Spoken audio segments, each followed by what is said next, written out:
জার্মানির বার্লিনে চলছে পরিবহন ধর্মঘট। দেশটির পরিবহন কর্মীদের ডাকা ২৪ ঘন্টার ধর্মঘটে বন্ধ থাকে বাস, ট্রেন ও ট্রাম, যাতে দুর্ভোগে পড়েন সাধারণ মানুষসহ প্রবাসী বাংলাদেশিরা। জার্মানি থেকে মোহাম্মদ শামসুজ্জামান উদয়ের রিপোর্ট। জার্মানির রাজধানী বার্লিনে বাৎসরিক ছুটির দিন বৃদ্ধি, কর্মপরিবেশের উন্নতি, মজুরি ও উৎসাহ ভাতা বাড়ানোর দাবিতে ২৪ ঘন্টার ধর্মঘট ডাকে পরিবহন কর্মীরা। সোমবার মধ্যরাত ৩টা থেকে মঙ্গলবার স্থানীয় সময় রাত ৩টা পর্যন্ত এ ধর্মঘট চলে। ধর্মঘটের কারণে বন্ধ ছিল পাতাল রেল, বাস ও ট্রাম। এতে ভোগান্তিতে পড়েন সাধারণ মানুষ। এ সময় অনেককে পায়ে হেঁটে পৌঁছাতে হয়েছে কর্মস্থলে।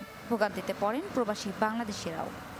গণপরিবহন যেগুলো অ্যাসবান আর হচ্ছে যে কি অনেক ইম্পর্টেন্ট মানে বাস, সেগুলো চলতেছে না। দ্যাটস ওয়াই আমাকে হচ্ছে যে কি অনেক দূর হাঁটতে হচ্ছে। প্রায় ১.৫ কিলোমিটার হাঁটছি, আরো ১.৫ কিলোমিটার মতো হাঁটতে হবে।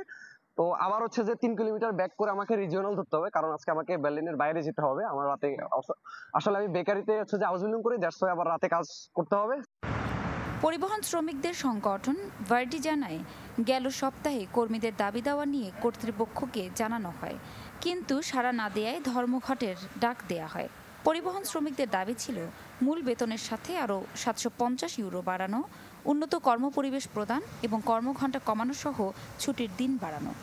দাবি কার্যকর না হলে ভবিষ্যতে কঠোর কর্মসূচির হুঁশিয়ারির কথা জানান তারা। Desk report, channel 24।